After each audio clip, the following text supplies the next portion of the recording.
بسم الله الرحمن الرحيم. وعلى هذا يخرج الحكم في قوله له علي 1000 أو على هذا الجدار، أو قوله عبدي أو حماري حر. ولا يلزم على هذا إذا قال لامرأته هذه ابنتي ولها نسب معروف من غيره حيث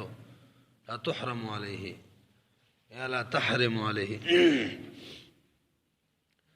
ریسی اب دی فصل کی منگا پرون نویلیو حقیقت او دا مجاز بیان شروع دے. حقیقت تعریف ہم کرے و حقیقت چاہتے ہوئے کہ اغا لفظ تا چپاغا مانا کی استعمال شی کمیرے پارے چوزر شوئی. مجاز اغا لفظ تا ویلے کی گی چی دا بدا سے مانا کی استعمال شی چی دا غیر پارے وزر شوئی نہیں. بہم مشترک حکم ویلو چې لکه په یو وخت کې یو لفظ نه حقیقي معنی او مجازي معنی اخیستل دا ټیک نه دي. هغه باندې به تفریعات وشول. بہم د حقیقت اقسام بیان کړل چې حقیقت په درې قسمه ده: متعذره، مهجوره او مستعمله. او دا خبر موکله چې په متعذره او مهجوره کې به اتفاقا مجاز تزو.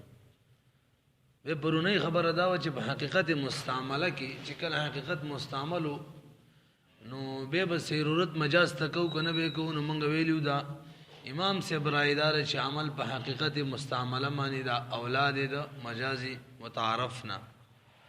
او صاحبین ویل چې توجه وکوي کا عمل په مجاز متعارف معنی اولاد دا حقیقت مستعمله نه. او مونږ ویل د دې اختلاف بنیاد چې هغه بل اختلاف دی. هغه دا چې ټول بشری کوي مجاز خلیفہ دی حقیقت نه. او دا اتفاقی مسئلہ کی ترسو چې حقیقت معنی عمل ممکن وي علاوه خلیفہ صحیح وي یعنی مجاز ته ضرورت کې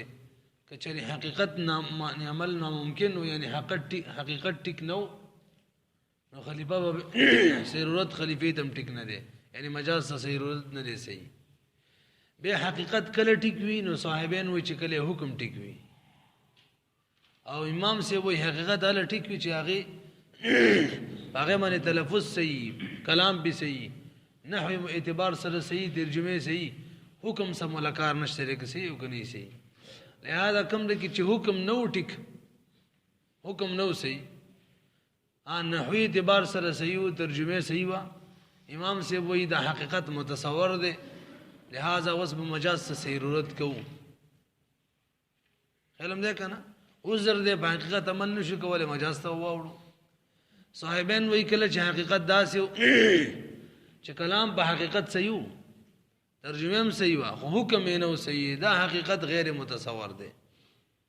دویمه مقدمه په وجه چې کله حقیقت غیر متصور وي خلیفہ ته بنزو مجاز ته بنزو. صاحبین وی دا کلام بلغ وي. لکه دې مثال پرون موږ ویلو یو سړی غلام بھی داغن عمر کے زید یو دا وی هذا ابنی دا میری دے. نمونگ وایو دلتا حقیقی صاحبین وی دلتا حقیقی معنی غیر متصور دا. ذکر صاحبین حقیقی معنی متصور والے غیر طویلے کی کہ حکم ہی صحیح او دا دے کلام حکم صحیح نہ دے زوی نشی کے دلے دا خونا ممکن ہے چیز سری زوی دی داغن عمر کے زید بھی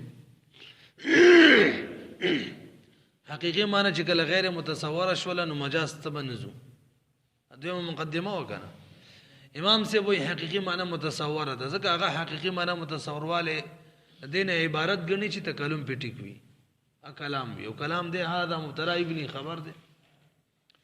دې خبر ورسې کنه دا خطر شوی. لہذا مجاز ته ولال شو معنی بدای چې آزاد ربا تا آزادی ای تقبت واخلو. اس نور تفریعات کی دا مخ کی نئی مثالی ہوئی اس نور تفریعات کی یعنی تفریح بدے خبر کئی مری سے چی دا سی کلام ہوئی چی دا غیر حقیقی معنی حکم چی غیر متصور ہوئی او تلفظ پہ صحیح ہوئی مجاز تا ضرورت کو کنا بکو مجاز تا بزو کنا بزو. نو صاحبین ہوئی چی کلا حقیقی معنی کی حکم ٹھیک نو دا حقیقی معنی غیر متصور دا مجاز تا بنزو وانا شوی خبر مانی. امام سے وہی چی حقیقی معنی حکم دی نہیں برابر خیر دے خو چی کلام پی ٹکو نو حقیقی معنی متصور دا لہذا مجاز تبزو. علم دے مثال سر یو سڑے ہوئی مثال زوی اما چې دې مولوی صاحب په ما باندې 100 روپۍ دي یا په دیوال باندې، په ما باندې 100 روپۍ دي او یا په دیوال باندې. دلته او راغلی که نه، او پښتو کې معنا یایي لا علی التعین په یو باندې 100 روپۍ دي، معنا دا ده یا په ما یا په دیوال 100 روپۍ دي. او زه ویم دویم مثال، هلکه زما غلام آزاد دی او یا مې خر آزاد دی. دلته لا علی التعین یو آزادومه، یا خو مې غلام آزاد او یا مې خر آزاد.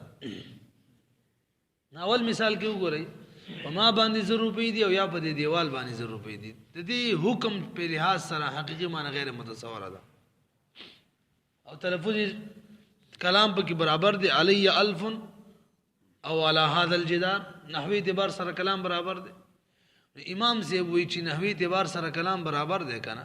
نو حقیقت متصور دی. او چې کله حقیقت متصور وي ضرورت بچاته کو مجاز څه به کو. نو معنی دا چې او په معنی د وو کو الکه وی علی الف په مام 100 روپۍ دی او په دیوالم 100 روپۍ دی. دیوال خو محل د 100 روپو دی نه، هغې کې به هغه باسي په زول لاړ شي، په صرف 100 روپۍ ثابت شي. دا څوک وایي؟ امام سے وایي. صاحبین وایي د دې کلام حکم یې ټیک نه دی، ځکه دلته په اول مثال کې په ما 100 روپۍ دی او په دیوال یا په دیوال 100 روپۍ دی. دیوال محل د 100 روپو نه دی، محل د الف نه دی. او دا خو لا علی التعین ویلی دی، یا په ما دی یا په دیوال دی. او چې کله لا علی التعین کې یو محل نه کنه نو دواړو کې کلام لغو وي، حکم یو کیم نه ور کوي به. حکم په اعتبار سره ټیک نه دی، لہذا دا کلام لغو دی. دا څوک وایي؟ صاحبین. دویم مثال کې سړی ویل عبدی حر، عبدی او حماری حر،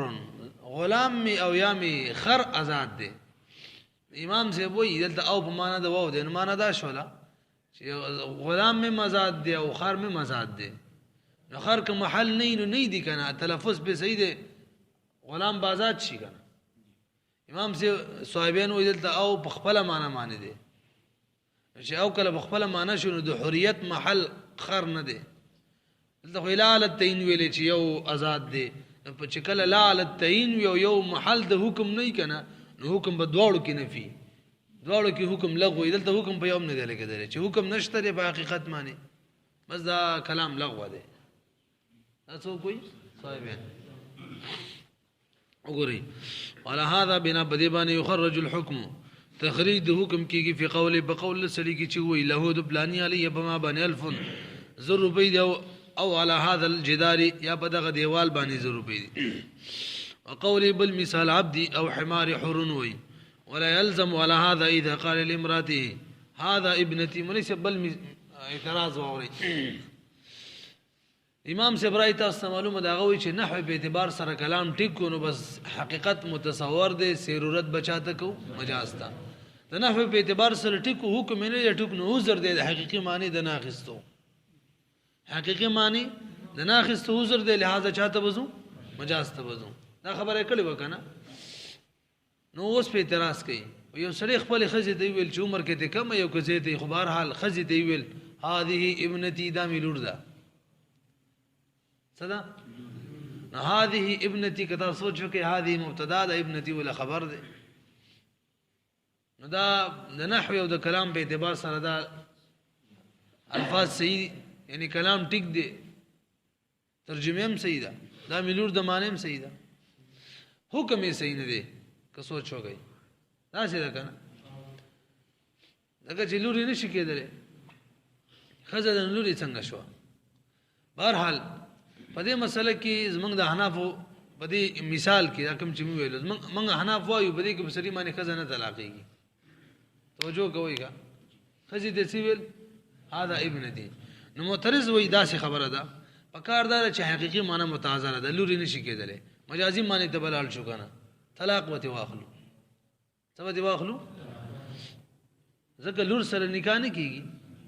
نو معنی به دا شي چې طلاق در باندې حقیقي.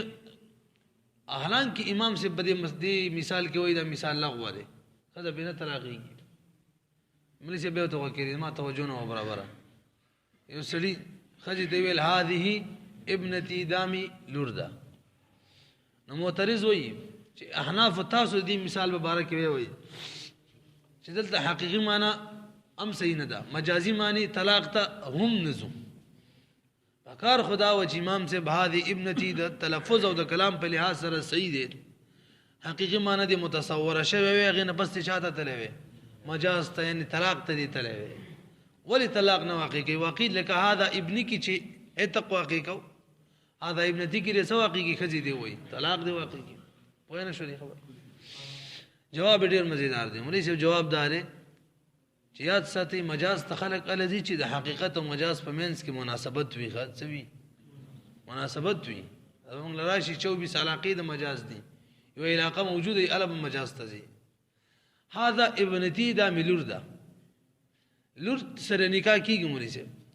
نو لور سره لور چې دا د نکاح مخالفه ده، لور توب بینونه توب چې کوم دی دا د نکاح مخالف دی، او طلاق په نکاح باندې بنا دی. طلاق خوالی چې نکاحي څوک چې نکاح مخالف پر چا مخالفي طلاق مخالفي. لنډه دار چې هذا ابنتی د انت طالق مخالف دی. نو ته څنګه ذکر د هذا ابنتی کې او مراد مخالف کې دا خود سي دی لکه سره باغ ته تللی او میوې رشو کول وي چا سره مالک پر غل ول دا وجه رشو کې ول ته خزله پرتګ ولې نه کې دې منځ کې څه مناسبت شته؟ دلته هیڅ مناسبت نشته. ذکر د لور دی او مراد ته طلاق دی، هیڅ مناسبت نشته. په دې راسي کنه دا روان فصل کې چې کوم باس ته ان شاء الله هغه کې به تاسو کراته راځي چې دا خبره به نور ماضي هشي کا وګورئ. ولا يلزم على هذا او نه لازميږي بدغه مسله باندې کوم چې موږ د امام صاحب د طرف وکړه. اذا قال لامراه یو سره خپل خزي ته وي هذه ابنتي داز موږ لور ده ولها نسب معروف، حال دا چې د جنې لپاره معروف نسب وي دا ولا شرط کې چې لور نشي جوړېدلې. اگر چې مجهول النسب وي نو به نسبت ثابتيږي، نسب ثابتيږي. من غیره د غیر نه نسب معروف وي حيث لا تحرم روز به دا جنې نه حراميږي په دې خاون باندې. ولا يجعل ذلك مجازا، دې موږ مجاز نه جوړو د شان مجاز ان الطلاق نه. سواء كانت المرأة صغرى سنا، برابر خبره ده کدا جنې عمر کې وړو کې منه د سرینا او کبرا یا زید غټي دې سم کار نشتا. دې وجه سره دا ولې ته مجاز ته نه اړې ویلي ان هذا اللفظ دا لفظ چې دی هذا ابنتي دی لو صح معناه کچره دې معنی صحیح کو منګه بالفرض او التقدير نو لکان منافيا للنکاح، دا خو منافي د نکاح دی. چې د نکاح منافي شو فيكون منافيا لحكمه، د نکاح د حکم به منافي، ځکه طلاق خود نکاح حکم دی مناسب. څوک چې د یو شی مخالف فی منافی وي د هغې د حکم منافي وي، لهذا د طلاق منافي شو. او طلاق حکم څوک دی؟ طلاق دی. او قانون دا دی چې ولا استعاره مع وجود التنافي، استعارې نه کېږي چې کله د حقیقت او مجاز په منځ کې منافات وي ښه هغه د استعارې به نه کېږي. دقه خبره به ته کومه چې استعاره هله کېږي چې منافات نه څه مناسبت وي. بخلاف قوله هذا ابني، نو به ابني کې ویل که هذا ابني او عتق په منځ کې منافات دی کنه معترض به اعتراض کوي. وایي ځکه مولوي صاحب په ابن باندې د چا ملکیت وای ناراضي. هذا ابني حقیقي معنی دا مزوی دی، مجازي معنی عتق دی، عتق غلام والے د سی وای مملوک والے. او د زوی او د مملوک په منځ کې تضاد دی، زوی مملوک کېدلی نشي. ته څنګه هذا ابن ذکر کې او بیت مملوک مراد هذا ابن وې کنه او مراد ته څوک کې عتق کې چې آزاد دی. عتق خود مملوک والی حکم دی کنه پوه نه شولې خبره مانی. نو ته ذکر د هذا ابن کې مراد ته عتق کې او عتق چې کوم دی د مملوک حکم دی، حالان کې ابن او مملوک خپل منځ کې مخالف دي. لکه څنګه چې ابنتی او نکاح مخالف و د هغې د وجې نه طلاق مخالف شو، دغه شان مملوک او ابن مخالف و د هغې وجې نه دي عتق مخالف شي کنه پوه نه شولې. وایي نه یار هذا ابني او مملوک مخالف نه دي، زوی مملوک کېدی شي. ځکه زوی نبی علیہ السلام وایي من ملک ذا رحم محرم، من ملک ذا رحم محرم کې زویم داخل دی. نو ګوره وایي چې مالک شي سړی مالک شي بل مخالف به شي مملوک شي، نو هغې نه پس ازادېږي. اول مملوک وي بیا ازادېږي بیا. اول سړی د خپل ذرایع محرم مالک کېږي هغه زاره محرم مملوکی کې هغه نه پس آزادیږي نو ال تزوید مملوک مخالف نه دی چې نه دی د هغه د حکم اتقم مخالف نه دی راځي بخلاف قول هذا ابني فإن البنوة ذکر زویتوب چې لا تنافي منافي نه دی ثبوت الملك للاب دې لپاره چې د اب ملک په ځای ثابت شي بل ثبوت الملك بلکې ملک ثابتيږي لو اب تا ثم یو تقوا علیه غنه پس آزادیږي فصل فی تعریف طریق الاستعاره دې تلغو کېږي مونږ استعاره ویل کېږي په لغت کې تعریف به کوو لغوي اصطلاحي ابه استعاره غن اقسام دي خدلته کتاب ولد و ذکر کړي اسامي کیم دو ذکر کړي سبق په بیانو نور سبق باقی ګورو استعاره په لغت کې ویل کېږي یو شی په سوال غوښتل او اصطلاحي تعریف د اصول فقه په نظم دي استعاره ما غره کوم چې د مجاز ده مجاز او استعاره یو معنی ده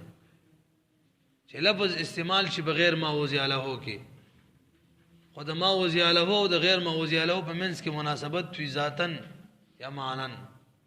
مجاز معنی چې کوم تعریف موږ دی کتاب کې کړه نیمګړم کړه ښا استعاره په لغت کې یو شی په سوال غوښتلو ته ویل کېږي او په اصطلاح کې لفظ مجاز پورا معنی واوريزان سے وری کې بده حاشیو باندې شي توازی حاشی لفظ اريد به غیر ما وضع له لفظ اريد به غیر ما وضع له دا حق مجازي مجاز معنی کوم د استعاره او مجاز یو شریع اصولین وي اصول فقه والا لفظ اريد به غیر ما وضع له لاتصال بينهما دیر پر دا ټول ټکي وایم دیږي لفظ اريد به غیر ما وضع له لاتصال بينهما مانن او ذاتن مانا صورتن مانن چې لیکل می لوګ بارو غوري شي پوهه پېشي لفظ یو جز مجاز به لفظ وي اريد به غیر ما وضع له غیر ما وضع له به مراد شوی دو جزء کنه اتصال بینهما د ما وضع له او د غیر ما وضع له منس کې به اتصال وي کای بل سره متصل وي او ابنتی او طلاق منس کې هیڅ اتصال نه ځکه مونږ دا مجاز ټیک نه دی خبر می تکوله دوړ منس کې بچوي اتصال وي دا اتصال به مانن وي او یا به ذاتن وی ذاتن معنی صورتن مانن به یا به ذاتن صورتن وی دې مانن او ذاتن خبره هم ته کوم مانن چاته ویل کی انور کلی کلی دي او يكون المعنى الحقيقي والمجازي متشاركين في معنى واحد خاص مشهور بالمعنى الحقيقي دا کونه مکنن لازم خبره به واضحه نشيګه وایي سمول مجاز چاته ویل کی اغلب واست یو جز چې هغه کې غیر ما وضع له مراد شوی دو جزء ولل اتصال بینهما دوړ منس کې اتصال وی درې جزء څلورم هغه اتصال یا مانوي او یا دغه اتصال سوري وی راسیکا لک سبق دیو شو په دې خبره باندې پوهې شو په دې تعریفونه پوهې شو حق موضوع له یعنی حقيقي معنی او غیر موضوع له مجازي منس کې به اتصال وی اتصال کم اتصال دو قسم دي یا به مانن اتصال وی او یا به ذاتن او صورتن اتصال وی مانن اتصال چاته ویل کیږي چې په مابین د معنی حقيقي دا سی وای وختو کې آسان معنی ځکه چې مجازي معنی شریکي د حقيقي معنی سره په یو خاص معنی کې مجازي معنی شریکي حقيقي معنی سره په یو خاص معنی کې دا سی خاص معنی چې هغه په حقيقي معنی کې مشهور وي او هغه پورې خاص وي مجازي معنی شریک وي حقيقي معنی سره په یو خاص معنی کې دا سی خاص معنی چې هغه حقيقي معنی پورې خاص وي او باقي کې مشهور وي مثال به نمبر خبره خوازه شي الکه وای زید چې کوم دی وای اسدون ازمره دی دسی وای ذکر د ازمری او مراد ته نه زید ذکر د اسد نو اسد لفظ د اسد په ازمری کې حقیقت دی او لفظ د اسد په زید کې مجاز دی خود زید د ازمری سره وسو ګورې خدا مانن اتصال لې څنګه مجازي معنا شریک ده د حقيقي معنی سره یعنی زید شریک دی د ازمری سره پس کې یو خاص معنی کې د ویلو کنه خاص معنی څه ده شجاعت بہادری او بہادری د سی خاص معنی د حقيقي معنی پورې خاص هم د ازمری پورې اور پکې مشهور هم ده وینه شریف مجازي معنی شریک وی حقيقي معنی سره په یو خاص معنی کې دا سی خاص معنی چې هغه په حقيقي معنی کې خاص هم یو باقي کې مشهور هم وي بار بار مې ویل یاد شو به ته دې ته څه ویل کېږي اتصالي معنوي یا به دغه قسم اتصال وی علاوه حقیقت علاوه چې کوم د استعاره صحیح کېږي کا او دا اتصال په هذا ابنتي هذه ابنتي کې نو دویم اتصال چې کوم د اتصالي سوري او ذاتی اتصال له والمراد منه ان تكون سوره المعنى المجازي متصلا بسوره المعنى الحقيقي بناء ومجاوره وليس هو د دینه مراد دار چې صورت د معنی مجازي دا متصل لید صورت د معنی حقيقي سره صورت د معنی مجازي دا متصل وي د صورت د معنی حقيقي سره په یو نوع د اتصال په یو نوع د نوع مجاورت باندې ګاونډي توپ د وجنه به وره صورت د معنی مجازي متصل وي د صورت د معنی حقيقي سره د وجه د گاونډي توب نه لکه مثال ورېځې ته سړی اسمان وای او سمي کې مثالونه دي ورېځې ته څه وای نو اسمان په اسمان کې حقیقت دی او په ورېځه کې مجاز دی خو مجازي معنی ورېځ منګه څه ویلیو صورت د معنی مجازي چا ورېځ ده صورت د معنی مجازي متصله وي د صورت د معنی حقيقي سره د اسمان سره او بنوع مجاوره مجاورت په لزوم نه مجاورت گاونډي تو اسمانم برا او ریزم برا عرف کې خلق اسمان هر بر شي ته وي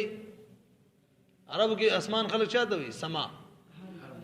کله ما فوقك فهو سما هغه شی چې تانه بری اسمان دی نو صورت د ورېز متصل دی د صورت د اسمان سره او یو نو د گاونډي تو خپل بنس کې دواړه بر دي نه رسېږي اتصال څو قسم شو دو قسم شو اوس مجازي پورا مجاز تعریف بداوي اغلب واستویل کیږي چې غیر موضوع له کې استعمال شي د دې د وجه نه چې خپل منځ کې دی اتصال وي دغه اتصال یا سوري اتصال یا معنوي وي یعنی معنی مجازي دا متصل د معنی حقيقي سره په یو معنی کې دا سه معنی چې حقيقي کې خاص هم وي او کې مشهور هم وي یا دغه اتصال صورتن او ذاتن وي چې معنی مجازي متصل وي د معنی صورت د معنی مجازي متصل د صورت د معنی حقيقي سره یو نوعي مجاورت د وجه نه انا مجاورت د وجه نه بل نور کې حاشیه لګولې وي کته ته مکمل او شنه به وګوره څه معنا ده غیر حال تمره خو به شولېګا معمولی شپتا سویل چې اصول فقه والا وي استعاره او مجاز یو شی علم بیان والا کې به فرق کوي ښا او چې کله ذکر حروف تشبیه ذکر شي کنه نه به مجاز وي او ذکر نشي به استعاره وي اور استعاره تعریف کې منطق کې نشي وي تشبیه الشیء بالشیء من غیر ذکر حروف التشبیه تاسو قطبی په شروع کې ان شاء الله وي استعاره به اقسام دي تشبیه الشیء بالشیء من غیر ذکر حرف التشبیه حرف تشبیه کې ذکر نه کی هر حال هغه مجاز حقیقت کې فرق کوي نو انور کې بهشه کې به فرق کړم دي نو وای د استعاره به څلور اقسام دي تاسو معلومي مصرحه او مکنیه او تخیلیه او ترشیحیه او د مجاز بیل شعر د مجاز چې کوم دی به د خپل 24 علاقې دي ذکر د ملزوم مراد نه لازم او ذکر د لازم مراد نه ملزوم ذکر د کل مراد نه جز ذکر د جز مراد نه کل ذکر د خاص مراد نه عام ذکر د عام مراد نه خاص ذکر د مطلق مراد مقید او ذکر د مقید مراد مطلق دا ټول راشي به ان شاء الله تعالی او حذف د مضاف الیه حذف د مضاف دا ټول راځي تعویل لما یقول سره په تعویل لما کان سره ټول د مجاز علاقې دي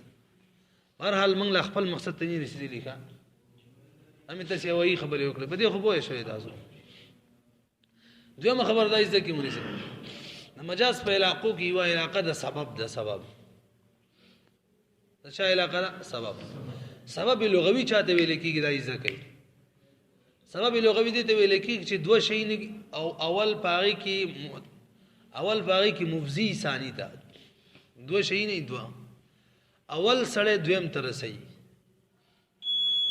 احد الامرین کی اول امر ثانی ترسول کئی دے تسویلے کی سبب دار سبب لغوی تعریف دے مطلق سبب تعریف دے او دغه مطلق سبب په دوه قسم معنی دے او سبب نوانی وسامی کے وہی سبب په دو قسم دے دوا یو تویلے کی سبب اتصال د علت او د معلول او یو تویلے کی اتصال د سبب او د مسبب مطلق سبب یعنی سبب لغوی په دوه قسم معنی دے علت او معلول یو قسم سبب و مسبب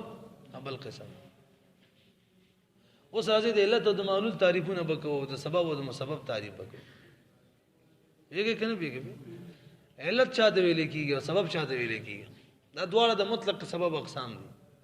او سبب چې کوم دی د اتصال معنوي نه دی ښه سوري نه دی ما د چا نه دی اتصالي سوري نه دی اتصال دو قسمه ویل کنه سبب دا غي نه دی لہذا علت او معلول بم دا غي نه سبب او مسبب بم دا غي نه علت تعریف ذکر او د سبب تعریف چې زمنګ اصل کې دلته دا دواړه پکار راځي علت چاته ویل کیږي چې دو شی هغه اول شی ته ویل کیږي چې دویم شی ته موضوع وي دویم شی ته سړی رسي یو جز هغه اول شی ته ویل کیږي دویم شی ته دی رسي دوا او دغه دویم شی موقوف په اول باندې دویم شی اول باندې موقوف وي دو شو کنه درې شو څلورم وجودن په موقوف او عدمن په موقوف دو شی نه اول شی سړی رسی دویم دا خو سبب تعریف شو هر مقوم د علی مقوم د سافل وی هغه قاعده کې وچلې ده هغه دویم اول شی ته ویل کیږي چې سړی دویم شی ته رسی او دا دویم موقوف اول وی وجودن هم وی عدمن هم وی مثال به څه وی ملي سي لکه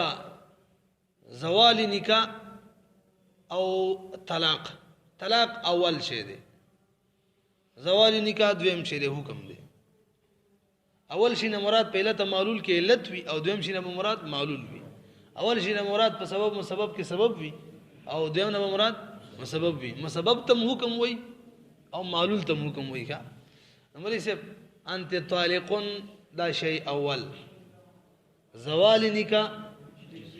دا شی ثانی دی خیرم دے کنا او زوال نکاح دا موقوف دا بانت طالقون باندې وجودن هم دا انت طالقون چراشی زوال نکاح هم ختمی کی او ادمان هم دا چې انت طالقون نہیں نکاح زوال نکاح نہیں نکاح برقرار رہی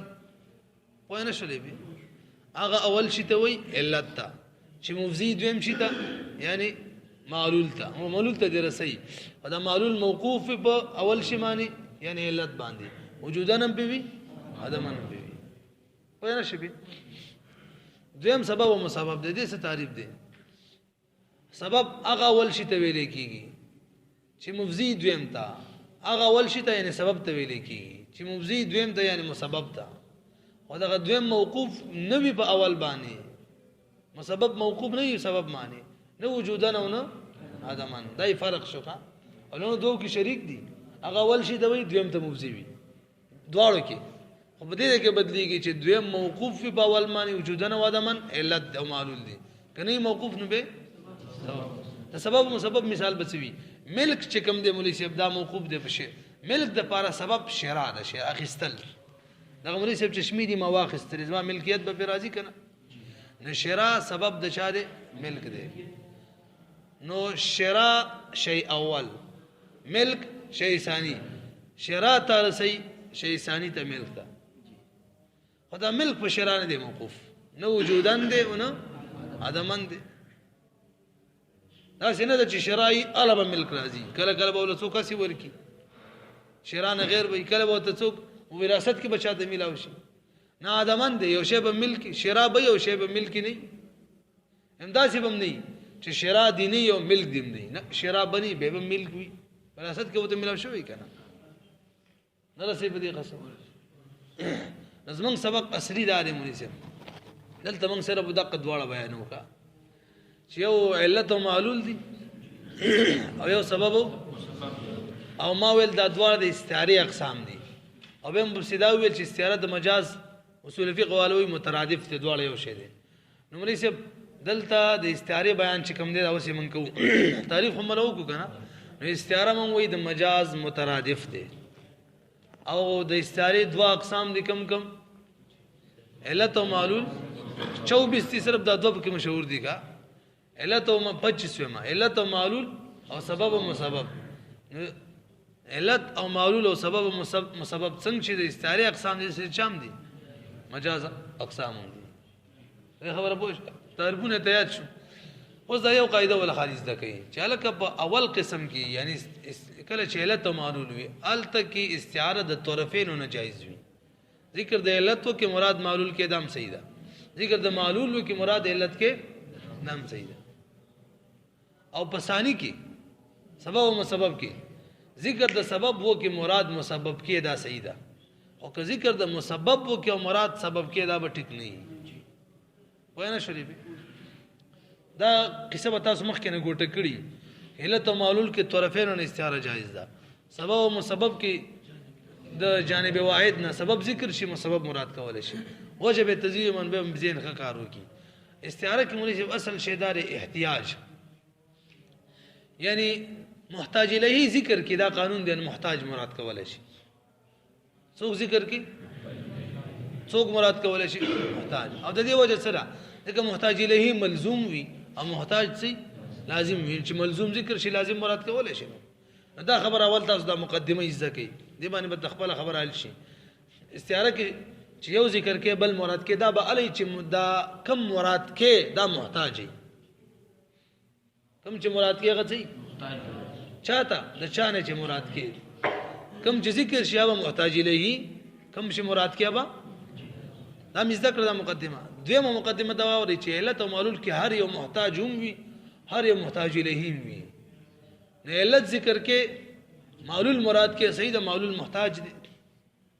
دا علت نه غیر معلول راتلی نشي وجود کې معلول چاته محتاج دی علت ته ذکر د علت کو معلول محتاج دی مراد کول شي ځکه مقدمه والا ویلی وکنه چې محتاج الیه ذکر کې محتاج به مراد کې همدغه شان په علت او معلول کې مولوی سي علت هم محتاج دی هغه څنګه علت هیڅ مقصد نه مقصد خو بشره کې د حکم وي علت هیڅ حاجت نشته شریعت کې مقصود شی څه حکم وي نو علت محتاج دی چاته معلول ته ذکر کړي د معلول کو محتاج الیه ذکر شو علت محتاج دی مراد کولای شي ذکر کړي علت کو محتاج الیه دا معلول محتاج دی مراد کولای شي پاتې شو خبره په سبب او مسبب کې الته سبب محتاج الیه دا مؤثر دی په مسبب کې محتاج الیه دا او مسبب ورلا محتاج دی ذکر د سبب کو محتاج الیه دا مسبب فرع دا مراد کولای شي خو مسبب اصل نه دی او هغه ته محتاج الیه نه دی او سبب ورله محتاج نه دی لہذا که چری ذکر د مسبب وکي سبب محتاج نه دی نشي مراد کوي اوس هم پوه نه شئ باقي قصې بول ان شاء الله به وو نو مرا پورې پوه شئ